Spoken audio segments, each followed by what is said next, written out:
स्वागत है आप सभी का टेक स्टडी आईटी और यूट्यूब चैनल पर इलेक्ट्रीशियन थ्योरी फर्स्ट ईयर के सीबीटी एग्जामिनेशन क्वेश्चंस की सीरीज में आज हम लोग करेंगे मॉड्यूल 3 जो कि आपका होगा wires joints and soldering underground cables का।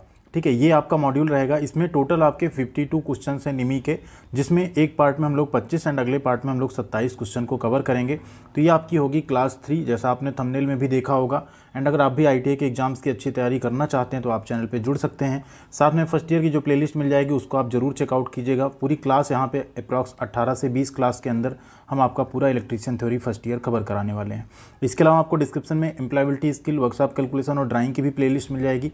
वहाँ से आप जाके उनकी भी एग्जामिनेशन की तैयारी कर सकते हैं। एंड प्लीज़ वीडियो को लाइक कीजिएगा और tech study ITI Telegram channel पे भी आप जुड़ सकते हैं। वहाँ लगभग 18,000 से ज़्यादा छात्र जुड़ चुके हैं। यहाँ क्लास 3 में मॉड्यूल आपका जो यहाँ पे है 2 या 3 जो कहें, इसका मॉड्यूल 3 है आपका wires joints soldering underground cable. इसका पहला क्वेश्चन की सीरीज हमने इसलिए नहीं चेंज की कि अगर आप पीडीएफ के थ्रू भी स्टडी कर रहे हैं और साथ में आप यहाँ से समझना चाहते हैं क्वेश्चंस को, तो आप आसानी से रिकॉल कर पाएंगे। खाए मॉड्यूल 3 है, ये मॉड्यूल 4 है, इस तरह से तो आसानी होगी आपको क्वेश्चंस को समझने में। तो यहाँ पे पहला क्वेश्चन है, देखिए, what the current carrying capacity of 32 ampere rated cable if it is protected by the rewirable fuse. यानी 32 एम्पियर रेटेड केबल की धारा वहन क्षमता क्या होगी अगर इसे हम पुनः तार बांधने योग्य फ्यूज से जो है सुरक्षित किए हैं। तो यहाँ पे देखिए, जो रेटेड करंट आपका होता है, जो करंट कैरिंग कैपेसिटी होती है, यहाँ पूछ रहा है ना करंट कैरिंग कैपेसिटी। तो करंट कैरिंग कैपेसिटी अगर आपको निकालनी, इसको CCC लिख देते हैं एक तरह से, तो ये होता है आपका जो नॉर्मल कैपेसिटी है। ठीक है, नॉर्मल कितनी है यहाँ पे 32 एम्पियर इनटू यहाँ पे मल्टीप्लाई करना होता है आपको रेटिंग फैक्टर से। ठीक है, आपका जो रेटिंग फैक्टर होता है उससे आप क्या करते हैं, मल्टीप्लाई कर देते हैं। तो 32 एंड यहाँ पे रेटिंग फैक्टर आपका होता है 0.81। क्या होगा 0.81। यहाँ पे रिवायरेबल तार के केस में क्या होता है 0.81। इससे आप जैसे मल्टीप्लाई करेंगे आपको यहाँ पे आंसर मिलेगा 25.92। तो आप इसको राउंड ऑफ करके 26 एम्पियर कर सकते हैं। तो राइट आंसर आपका क्या हो जाएगा 26 एम्पियर। ध्यान दीजिए किससे मल्टीप्लाई करना है आपको 0.81 से। कई बार हो सकता है यहाँ पे 32 एम्पियर की यहाँ आपसे यहाँ पे पूछ ले 16 एम्पियर का, तो 16 को अगर आप मल्टीप्लाई करेंगे तो यहाँ पे आपको मिल जाएगा 13 एम्पियर अप्रॉक्स। ठीक है, उसी यहाँ आपको 6 एम्पियर का अगर पूछ ले तो 6 एम्पियर को 0.81 से मल्टीप्लाई करेंगे तो राउंड ऑफ करके आपको उसका 5 एम्पियर यहाँ पे लगभग मिलने वाला है। ठीक है, तो ये आपका हो जाएगा आंसर 26 एम्पियर। अगला क्वेश्चन है, what the possible range to measure the size of the wire in a standard wire gauge, SWG जिसे बोलते हैं। तो स्टैंडर्ड वायर गेज में जो हम साइज माप सकते हैं तार का, वो होता है आपका 0 से 36। मतलब उस पर 0 से लेके 36 तक के वहाँ पे नंबर्स आपको बने हुए दिख जाएंगे। यहाँ पे आप देख सकते हैं, ये आपकी SWG यानी स्टैंडर्ड वायर गेज है। यहाँ से आप देखेंगे 0, 1, 2, 3, 4, 5, 6 इस तरह स्टार्ट हुआ है एंड 36 आप देखेंगे लास्ट यहाँ पे जो है डिजिट लिखी गई है। ठीक है, तो यही है आपका SWG, इस तरह से आपको दिखता है। तो 0 से 36 इसकी मापन रेंज या मापन की परास हो जाती है। अगला क्वेश्चन है, what the name of the wire joint. इस वायर जॉइंट का आपको नाम बताना है, क्या है। एरियल टैप जॉइंट है, नॉटेड टैप जॉइंट है, डुप्लेक्स क्रॉस टैप जॉइंट है या duplex cross tap joint, double cross tap joint है। तो ये है आपका नॉटेड टैप जॉइंट। ठीक है, कोई लाइन जा रही है उसमें से आपको, नॉटेड मतलब क्या, एक गांठ जैसी लगी हुई है ना यहाँ पे, एंड टैपिंग आपने कर लिया, एक ब्रांच यहाँ से आपने टैप कर ली। ठीक है, तो वही है ये नॉटेड टैप जॉइंट इसे कहते हैं। Option number B. Question number 4 है यहाँ पे, which type of soldering flux is used for soldering galvanised iron. तो यहाँ पे गैल्वनाइज्ड आयरन, ठीक है, कि जो लोहा है उसके लिए किस प्रकार का सोल्डरिंग फ्लक्स हम प्रयोग करते हैं। देखिए, अलग अलग मटेरियल के लिए अलग अलग सोल्डरिंग फ्लक्स जो है ना प्रयोग किया जाता है। जैसे कहीं जिंक क्लोराइड प्रयोग किया जाएगा, कहीं पे रोजिन प्रयोग किए जाएंगे, कहीं पे सेल अमोनिया। ठीक है, तो फिलहाल के लिए गैल्वनाइज्ड आयरन में हम लोग यूज़ करते हैं हाइड्रोक्लोरिक एसिड का, जो कि आपका डिस्टिल्ड रहता है, मतलब 10% हाइड्रोक्लोरिक एसिड का कंसंट्रेशन जो रहता है उसे प्रयोग किया जाता है एज अ सोल्डरिंग फ्लक्स। अगला क्वेश्चन है, which method of soldering is used for quantity production and for tinning work. देखिए, क्वांटिटी प्रोडक्शन और टिनिंग कार्य हेतु कौन सी सोल्डरिंग विधि का प्रयोग यहाँ पे किया जाता है। Dip soldering, soldering with a flame, soldering with soldering iron या सोल्डरिंग विद सोल्डरिंग गन। देखिए, सोल्डरिंग आप कई तरीके से, एक तो आप सोल्डरिंग आयरन से कर सकते हैं जो इलेक्ट्रिकल भी होता है, नॉर्मल मैकेनिकल सोल्डरिंग आयरन भी होते हैं जो आप ऐसे कहीं हीट कर लेते हैं। दूसरा एक सोल्डरिंग गन होती है, सोल्डरिंग गन का भी प्रयोग आप कर सकते हैं। एक फ्लेम सोल्डरिंग होती है जो ओनली ऑटोमोबाइल के बॉडी वगैरह में यूज़ किया जाता है। और एक होती है डिप सोल्डरिंग, जिसमें आप क्या करते हैं, बाकी पोर्शन को मास्क कर देते हैं, जो उभरी हुई सरफेस होती है उसको आप सोल्डर में डिप करते हैं तो वहाँ पे सोल्डर आपका चिपक जाता है, सोल्डरिंग हो जाती है। तो यहाँ पे आपका डिप सोल्डरिंग है जो आपका यहाँ पे quantity production and tinning work के लिए प्रयोग किया जाता है। ठीक है, क्या है वो डिप सोल्डरिंग? जनरली पीसीबी का आपने नाम सुना होगा, प्रिंटेड सर्किट बोर्ड जिसे बोलते हैं, इसकी ये जो सोल्डरिंग हुई रहती है ना, ये डिप सोल्डरिंग के माध्यम से इसको तैयार किया जाता है। अगला क्वेश्चन है, what the name of the part marked as X in the underground cable? इस अंडरग्राउंड यूजी केबल जिसे बोल रहे हैं, इस भूमिगत केबल में एक्स से इंगित भाग का आपको नाम बताना है। तो देखिए, इसको याद करने का ना एक तरीका बना लीजिए, क्योंकि आपको 1 2 3 4 5 6 7 टोटल लगभग यहाँ पे आपको 6 लेयर्स जो है देखने को मिल जाती हैं। तार के ऊपर जो मेन तार है, वायर है, उसके ऊपर 6 लेयर्स आपको मिल जाती हैं, वायर को लेके टोटल 7। तो इसे याद करने का एक तरीका याद कर सकते हैं आप लोग, CPL BAS। ठीक है, इसको आप क्रिकेट प्रीमियर लीग मान सकते हैं, BAS बस मान सकते हैं, जो भी आप मान लीजिए, CPL बस ऐसा आप याद कर लीजिए। तो इसका नाम कैसे आप देखेंगे, देख लीजिए। ठीक है, CPL सबसे पहले क्या आ रहा है आपका कंडक्टर, कंडक्टर के ऊपर क्या है आपका पेपर इंसुलेशन, पेपर इंसुलेशन के आपके ऊपर आया लिड सीथ, उसके ऊपर आया आपका बेडिंग, उसके ऊपर आर्मनिंग एंड उसके ऊपर सर्विंग। ठीक है, तो CPL BAS ये आप अगर याद रखेंगे, conductor, paper insulation, lead sheath, bedding, armouring and serving. तो यहाँ पे आप देखते हैं जो पूछा है वो क्या है, तो वो है आपका बेडिंग। क्या है? बेडिंग है। इसका प्रोवाइड करने का पर्पज होता है जो लेड सीथ आपका है, ठीक है, इसके कोरोजन, ठीक है, या इरोजन या कोरोजन को प्रोटेक्ट करना। उसी यहाँ आर्मरिंग के ऊपर क्या दिया गया, सर्विंग। तो सर्विंग का काम क्या है, आर्मरिंग को प्रोटेक्ट करना। आर्मरिंग का काम बेडिंग को, लेड सीथ का बेडिंग को, मतलब इस तरह से सभी के अपने अपने यहाँ पे फंक्शन है। तो आप लोग ये नाम याद कर लीजिए, अंडरग्राउंड केबल में कितनी लेयर्स होती हैं। ठीक है, अगला क्वेश्चन है, what the full form of XLPE cable? XLPE cable का फुल फॉर्म आपको बताना है। तो XLPE केबल का फुल फॉर्म होता है, अब यहाँ X को थोड़ा छोड़ दीजिएगा, X मतलब यहाँ पे क्रॉस एक्चुअल में कहा गया, क्रॉस लिंक्ड पॉलीएथिलीन। तो X को एक्चुअल में क्रॉस जो है, ऐसे क्रॉस रहता है ना, तो वो आप याद करिए कि जहाँ आपको क्रॉस मिल गया ना, क्रॉस लिंक्ड पॉलीएथिलीन। ठीक है, लाइन नहीं, क्रॉस लिंक्ड पॉलीएथिलीन आपका यहाँ पे राइट आंसर होगा। इसी तरह से PVC केबल होती है जिसे हम लोग पॉलीविनाइल क्लोराइड केबल कह देते हैं, उस PVC की कोटिंग रहती है। तो यहाँ पे फिलहाल XLPE का फुल फॉर्म आप लोग ये याद रख लीजिएगा। अगला क्वेश्चन है, what the purpose of serving layer in underground cable? देखिए आ गया ना, अंडरग्राउंड केबल से इस तरह से कई क्वेश्चन आपके आएंगे। एंड अगर आप वीडियो को आपको पसंद आ रही है, प्लीज़ वीडियो को लाइक कीजिएगा। लाइक करने में आपका कुछ नहीं जाएगा, बट वीडियो जरूर थोड़ा सा और लोगों तक पहुँच जाएगी। एंड वीडियो के लास्ट में एक बोनस क्वेश्चन है जो कि आपके प्रीवियस पार्ट से हमने लिया है, उसका आंसर भी आप लोग कमेंट बॉक्स में ज़रूर कीजिएगा। तो यहाँ पे क्वेश्चन है, what is the purpose of serving layer? ठीक है, जो सर्विंग लेयर है भूमिगत केबल में, उसका उपयोग क्या है? तो उसका उपयोग होता है आपका protect armouring from atmospheric condition. देखिए अभी हमने बताया ही था, जो आर्मरिंग है, आर्मरिंग के ऊपर क्या लगाया आपने, सर्विंग केबल, जो सर्विंग पार्ट है। तो इसका काम क्या हुआ, आर्मरिंग को प्रोटेक्ट करना, किससे? एटमॉस्फेरिक कंडीशन से, नमी से और चीज़ों से क्या करना, आर्मरिंग को प्रोटेक्ट करना, सुरक्षा प्रदान करना। ठीक है, अगला क्वेश्चन है, which type of fault of underground cable can be located by this loop test? ये आपका क्या है, एक लूप टेस्ट है। अंडरग्राउंड केबल में हम क्या करते हैं, अगर हमको कोई फॉल्ट देखना है तो हमें लूप टेस्ट करना पड़ता है। ठीक है, वहाँ से बाहर तो है नहीं कि आप कोई चीज़ लगा के देख लेंगे। तो लूप टेस्ट में वही पूछ रहा है कि किस प्रकार के दोष को ज्ञात करने का ये तरीका यहाँ बताया जा रहा है। तो इसे हम लोग कहते हैं शॉर्ट सर्किट फॉल्ट। क्या कहते हैं, शॉर्ट सर्किट फॉल्ट। इस तरह आप देख सकते हैं यहाँ पे साउंड केबल, फॉल्टी केबल, ठीक है, लो रेजिस्टेंस का कनेक्शन है, ये आपका यहाँ पे जो लगा, इसी को हम लोग क्या कह रहे हैं, शॉर्ट सर्किट फॉल्ट डिटेक्ट करने का ये तरीका यहाँ पे दिखाया जा रहा है। किसमें, अंडरग्राउंड केबल में। अगला क्वेश्चन है, which cable laying method is used in generating station? ठीक है, उत्पादन संयंत्रों में किस प्रकार की केबल बिछाने की विधि का प्रयोग किया जाता है? इन डक्ट यानी डक्ट में, racks in air, along buildings, या डायरेक्ट इन ग्राउंड? तो जो आपके जनरेटिंग स्टेशन होते हैं वहाँ पे जनरली हम लोग क्या करते हैं, तो यहाँ पे जो जनरेटिंग स्टेशन होते हैं, जहाँ पावर वगैरह आपका पावर प्लांट है, पावर जनरेट हो रही है, उसमें जनरली केबल्स को अंडरग्राउंड नहीं बिछाते। वहाँ पे हम हवा में रैक्स होते हैं, जिन रैक के ऊपर केबल्स को बिछाया जाता है। जैसा कुछ आप इस तरह देख सकते हैं, अगर यहाँ पे देखना चाहें, जैसे इस तरह के रैक्स होंगे, इसके ऊपर केबल्स इस तरह बिछी होंगी, हवा में रैक होंगे, ठीक है, उन पे केबल्स आपकी बिछी रहेंगी। ठीक है, इसी को हम लोग कहते हैं यहाँ पे रैक इन एयर।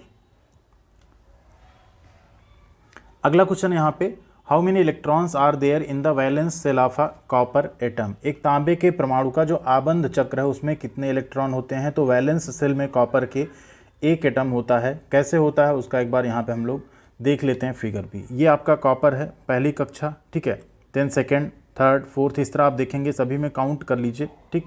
यहाँ पे आपको क्या मिलेगा, 2, ठीक है। जैसे यहाँ आप देखेंगे कितना हुआ, 2 हुआ, ठीक है।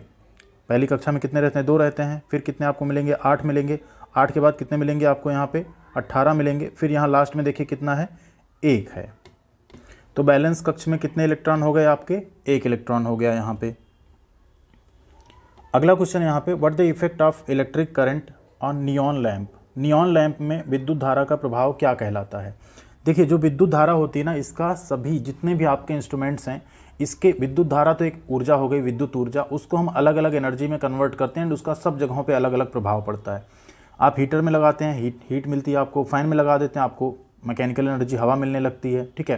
ट्यूब लाइट में, बल्ब में लगाते हैं आपको लाइट एनर्जी मिलने लगती है, हीट एनर्जी मिलने लगती है साथ में, ठीक। तो इसी तरह से जो नियॉन लैंप होता है उसमें इलेक्ट्रिसिटी जब प्रवाहित होती है, कुछ इस तरह से आपका मान लीजिए यहाँ पे ये नियॉन लैंप है, ठीक है, 2 आपके टर्मिनल हैं, यहाँ से आप विद्युत धारा इसमें दे रहे हैं।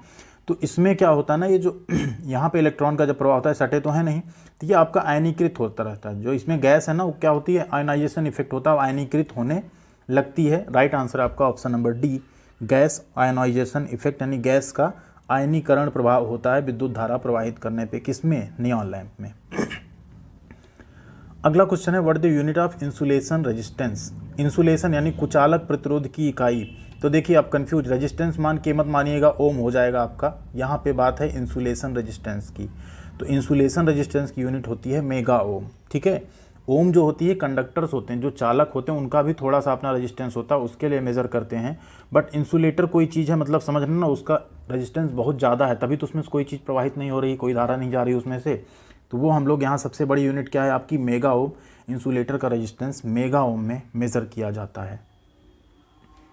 अगला क्वेश्चन है, which electrical device is the course excess current protection. यहाँ ध्यान दीजिएगा, कोर्स एक्सेस है, ठीक है, यानी अधिक अतिरिक्त धारा संरक्षण। कौन सा विद्युत उपकरण है जो अधिक अतिरिक्त धारा संरक्षण करता है, ठीक है। इसमें से कौन सा इलेक्ट्रिकल डिवाइस है जो अधिक, एक होता अतिरिक्त धारा संरक्षण, एक होता अधिक अतिरिक्त धारा संरक्षण।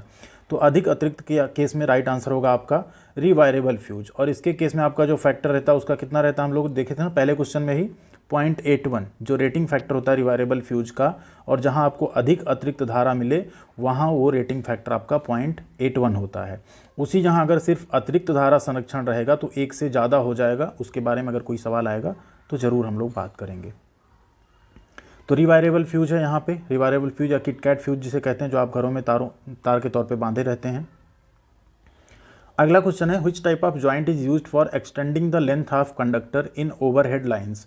ओवरहेड लाइन में कंडक्टर की लंबाई बढ़ाने के लिए किस प्रकार के जोड़ का प्रयोग किया जाता है। ओवरहेड लाइन क्या है, आपके जो इलेक्ट्रिक पोल्स होते हैं ना, इनके ऊपर से जो लाइंस गई हैं, ठीक है, इन्हें हम लोग क्या कहते हैं, ओवरहेड लाइंस कहते हैं, ठीक।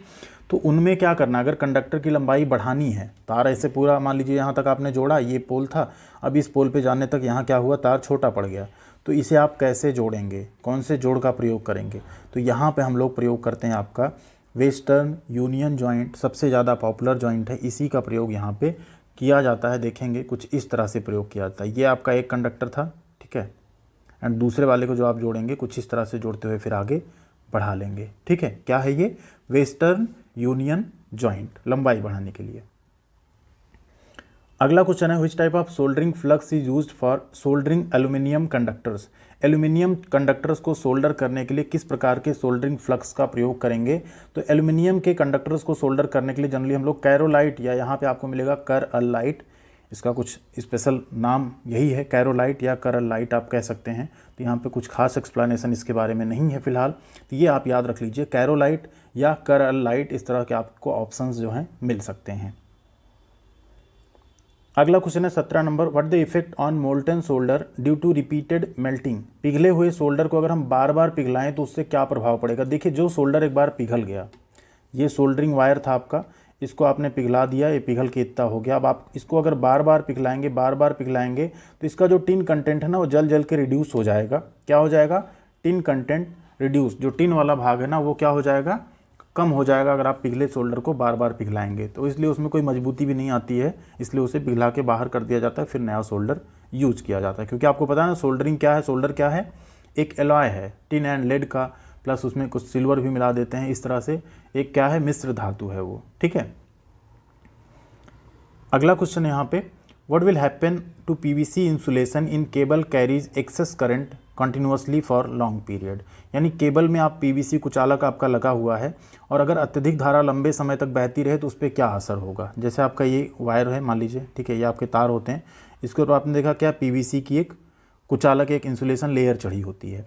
अब इसमें अगर कंटिन्यूस बहुत करंट जाएगा तो ऑब्वियस सी बात है इसमें हीट प्रोड्यूस होगी, एंड वो हीट जो होगी ना इसके इंसुलेशन को क्या करेगी, कम कर देगी, ठीक है। क्या कर देगी, जो इंसुलेशन रेजिस्टेंस है इसका क्या कर देगी, उसे यहाँ पे कम कर देगी, डिक्रीज कर देगी। तो आपको वो क्या होगा, बाद में वो हार्ड भी हो जाएगा, वह डैमेज भी हो जाएगा और आपको उसके ऊपर से भी करंट लग सकता है अगर उसका रेजिस्टेंस कम हो जाएगा इंसुलेशन का उस केस में। अगला क्वेश्चन है 19 number, which method of cable laying is suitable for congested areas. Congested area मतलब होता है जो संकीर्ण क्षेत्र हों, तो वहाँ केबल बिछाने के हम कौन सी विधि उपयोग करेंगे। रैक्स इन एयर तो कर नहीं सकते, कंजेस्टेड एरिया की बात हो रही है, वहाँ पे हम लोग डक्ट पाइप का इस्तेमाल करते हैं। क्या करते हैं, डक्ट पाइप का इस्तेमाल करते हैं। डायरेक्ट ऑन ग्राउंड तो बिछा ही नहीं सकते। जब कई बार ऐसे क्वेश्चन आए आपको ना पता चले आंसर, तो कंजेस्टेड है एयर रैक तो हम एयर में लगा नहीं सकते हवा में, ये तो जनरली आपके पावर प्लांट के अंदर होता है। डायरेक्ट ग्राउंड पे बिछा नहीं देंगे, अलॉन्ग बिल्डिंग के बगल से लगा नहीं देंगे भवनों के साथ, ठीक है। तो हम क्या करेंगे, वहाँ पे डक्ट पाइप का इस्तेमाल करेंगे। डक्ट पाइप्स होती हैं, उसके अंदर से वो तार जो हैं आपके जाते हैं, कुछ इस तरह से डक्ट पाइप में वायरिंग आपकी की जाती है या केबल जो है बिछाई जाती है आपकी। अगला क्वेश्चन है 20 number, what the name of the part marked x in underground cable. इस भूमिगत केबल में अब एक्स वाले पार्ट का आपको नाम बताना है। हमने आपको बताया था ना CPL, ठीक है, कंडक्टर, देन आपका यहाँ पे P पेपर वाला जो आपका इंसुलेटिंग था, कवर था, देन L, ठीक है। तो ये क्या हो गया आपका लेड सीथ, क्या हो गया यहाँ पे option number D lead sheath, ठीक है। यहाँ देख सकते हैं आप कंडक्टर, उसके ऊपर paper insulation, lead sheath, bedding, armouring, serving, ठीक। तो यही आपका क्या है, वो लेड सीथ है, याद रखेंगे तो आपको कोई प्रॉब्लम नहीं होगी। अगला क्वेश्चन है यहाँ पे, what is the fault of underground cable identified in the circuit. इस सर्किट से क्या आइडेंटिफाई किया जा रहा है, पहले भी क्वेश्चन मिल चुका है। बिना देखे आप, मतलब देख के, बिना देखे मत लगाइएगा, बट देख के ही आप समझ गए होंगे क्या है ये, शॉर्ट सर्किट फॉल्ट, लघु परिपथ दोष यहाँ पे दिखाया जा रहा है इस फिगर के माध्यम से।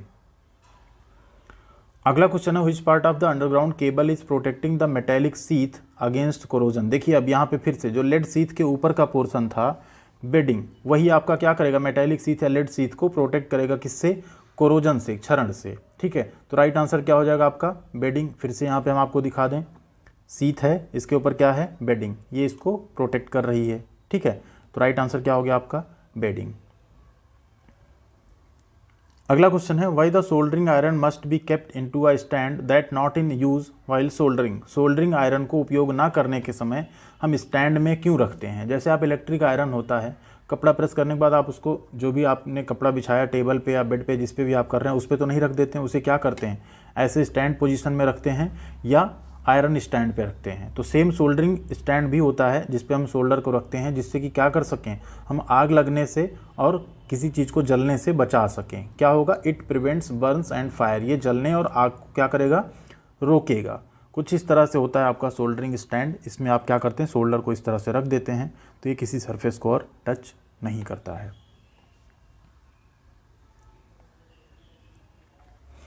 अगला क्वेश्चन है, which type of wire joint is found in the junction box. एक जंक्शन बॉक्स में किस प्रकार के तारों के जोड़ पाए जाते हैं। तो जंक्शन बॉक्स में हमेशा आपको जो मिलेंगे तारों के जोड़, वो मिलेंगे रैट टेल जॉइंट। क्या मिलेंगे, रैट टेल, रैट मीन्स चूहा होता है ना, चूहे की पूंछ जैसा जॉइंट कुछ इसमें बताया जा रहा है। तो ये है आपके जैसे जंक्शन बॉक्स हैं, यहाँ पे इस तरह का जॉइंट आपको देखने को मिलेगा। क्या मिलेगा, रैट टेल जॉइंट। याद रख लीजिए, फिगर पूछ भी सकता है फिगर के साथ, तो आप आसानी से बता सकते हैं।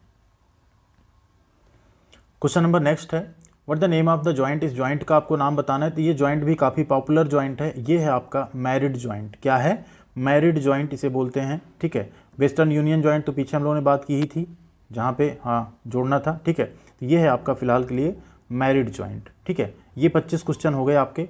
क्लास 3 में। क्लास 4 में हम इसी मॉड्यूल का, ठीक है, इसी मॉड्यूल के जो बचे हुए क्वेश्चन आपके 27 क्वेश्चन उनको कवर करेंगे, जिससे कि वीडियो बहुत लंबी भी ना हो, आप लोग बोर भी ना हो देख के, क्योंकि कई बार आप लोग बोर हो जाते हैं, 1-2 मिनट में ही वीडियो छोड़ देते हैं। अब आती है आपकी बारी बोनस क्वेश्चन की। क्वेश्चन है which causes not defects in timbers. ये आपके मॉड्यूल 2 का क्वेश्चन है। लकड़ी में गांठ दोष का कारण क्या है? डिफेक्टिव स्टोरेज है, अनइवन श्रिंकेज यानी असमान सिकुड़ना है, ग्रोथ ऑफ ब्रांच यानी शाखाओं की वृद्धि है, या इम्प्रॉपर सीजनिंग यानी गलत सीजनिंग के कारण है। तो जो भी राइट आंसर होगा आप लोग कमेंट करके जरूर बताइएगा। वीडियो कैसी लगी वो भी बताइएगा, वीडियो को लाइक और शेयर भी कीजिएगा, एंड साथ में चैनल को सब्सक्राइब करके बेल आइकन को जरूर हिट करके जाइएगा। Thank you very much. मिलते हैं अगली अपडेट्स के साथ अगले वीडियो में। तब तक ख्याल रखिएगा आप लोग अपना, एंड चैनल पर बने रहिएगा।